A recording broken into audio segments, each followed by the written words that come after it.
Bonjour, devant les grands médias français enfin attentifs, l'histoire bascule en Tunisie.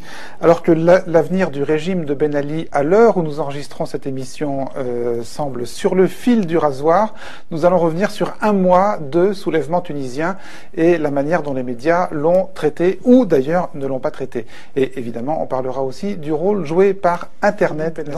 Vous êtes président du mouvement Birsa, qui est un mouvement de jeunes Tunisiens opposants. Moi, je ne dis pas que Ben Ali doit partir, parce que en tant que citoyen et jeune Tunisien, je crois que les cartes doivent être mises dans les mains du peuple tunisien.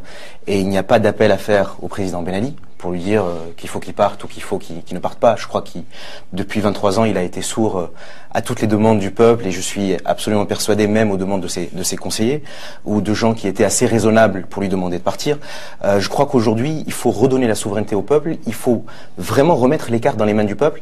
Au-delà de la formule, ça veut dire quoi? Ça veut dire organiser quoi? Une élection présidentielle, des législatives? Faut faire un référendum? Faut faire quoi? Redonner la parole au peuple? C'est-à-dire que là, on est dans une position. Ben Ali est un boxeur qui a été un tout petit peu surpris, oui, qui est dans les cordes et qui est sonné. Bon. Et comme tout boxeur, il cherche à gagner un tout petit peu de temps, et il nous refait exactement comme vous avez dit. Et vous le lui accordez alors? Ah non, absolument pas.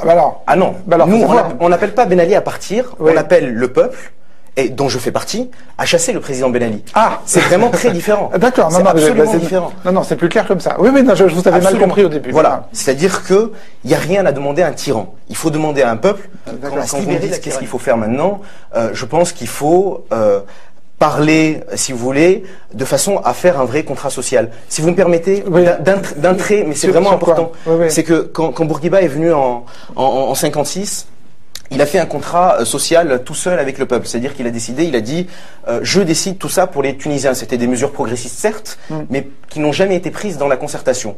Ben Ali a fait la même chose avec des leaders de l'opposition ou des gens qui se sont considérés comme étant des leaders de l'opposition. C'est vrai que j'ai entendu que certains partis d'opposition avaient rencontré Ben Ali ou iront le voir. Alors, je pense qu'on peut le mettre au conditionnel, mais en tout cas, si c'est le cas, moi, je peux m'étonner que les mêmes personnes qui sont parties signer un pacte national avec Ben Ali en 88 reviennent aujourd'hui. Le régime, si vous me permettez de continuer, a censuré, n'a pas hésité à censurer des pages. C'est-à-dire que moi, ma page Facebook est censurée en Tunisie, et dès que vous êtes contre le régime, votre page est censurée. Là où il est très, très, très difficile de contrer Facebook. Et c'est pour ça que Facebook a été une révolution en Tunisie. C'est que ma page peut être censuré en Tunisie. Si j'ai un ami expatrié qui peut avoir accès à mon profil et qui voit une vidéo qui est intéressante, il peut la partager, il peut la mettre sur son profil à lui qui n'est pas censuré. Et du coup, des gens de Tunis peuvent voir la vidéo et la partager eux-mêmes. C'est-à-dire, excusez-moi, ce qui était censuré, c'était la consultation de certains comptes Facebook bien choisis en Tunisie, mais en revanche, le compte lui-même n'était pas censuré et vous pouviez continuer à alimenter votre... Le compte est censuré et non piraté, c'est-à-dire qu'il est, comme vous dites, non consultable à partir de la Tunisie. Mais vous pouviez y mettre tout ce que vous vouliez. Absolument. À destination parce que, vous savez, on a eu tendance, nous, Tunisiens, je vais vous donner le point de vue tunisien, à beaucoup attendre de la presse française. C'est-à-dire que quand on parle entre amis en Tunisie, alors est-ce que Le Monde a fait quelque chose sur ce qui se passe en Tunisie? Est-ce que Libé a fait quelque chose? Est-ce qu'on en a parlé à la télé? Et il y avait ce sentiment, un genre de fatalisme qui voulait dire qu'on peut nous rien faire sur place et que les médias français et étrangers, et surtout français, se chargeront de communiquer sur ce qui se passe chez nous. Et là où moi je vois une vraie révolution, plus qu'une révolution médiatique, mais une révolution journalistique et démocratique, c'est que les gens ont pris leur smartphone, ont pris leur portable et ont commencé à faire du journalisme citoyen. D'abord parce que les journalistes tunisiens ont essayé de faire leur travail, mais vous connaissez les conditions dans lesquelles ils essayent d'exercer leur profession, mais chaque citoyen est devenu en Tunisie un journaliste et un relais à la fois pour les journalistes tunisiens et à la fois pour les journalistes français. Donc, quelque part, merci les médias français pour ce retard à l'allumage, quoi. Presque merci, et vous voyez que les premières images qui sont arrivées sont des images qui ont été prises par des citoyens tunisiens. Et en cela, c'est une révolution participative. Si les envoyés spéciaux soient sur place, il n'y avait que des images, effectivement, amateurs.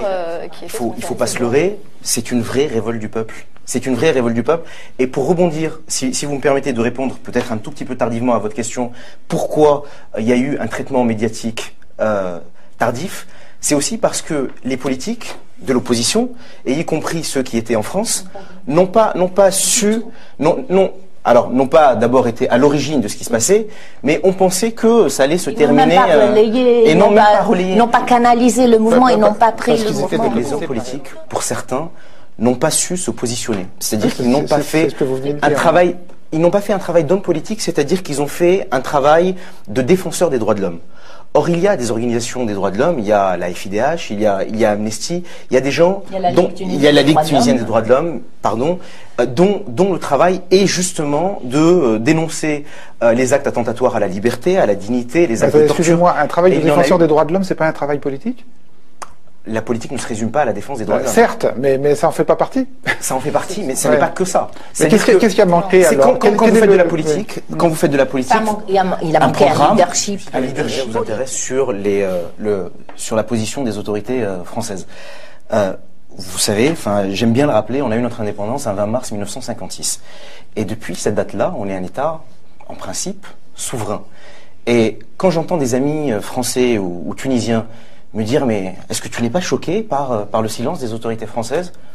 Je dis non, puisque en quelle qualité les autorités françaises se prononceraient sur la Tunisie?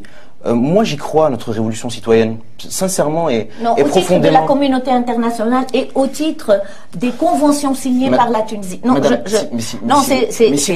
il y a un aspect sur lequel, moi, j'insiste. Je comprends très bien que la Tunisie est souveraine et qu'elle ne demande pas. Et les Tunisiens l'ont prouvé qu'ils sont très capables de faire leur propre révolution sans l'assistance de la France. Et des médias français, comme vous disiez.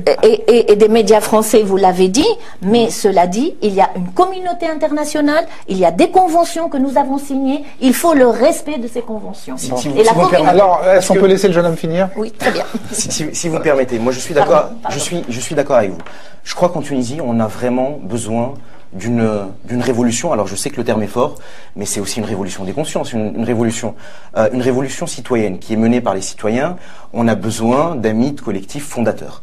Et pour avoir si vous voulez, cette fondation d'une nouvelle République tunisienne, je crois qu'on a réussi à organiser nos propres émeutes, nos propres manifestations, notre propre couverture médiatique.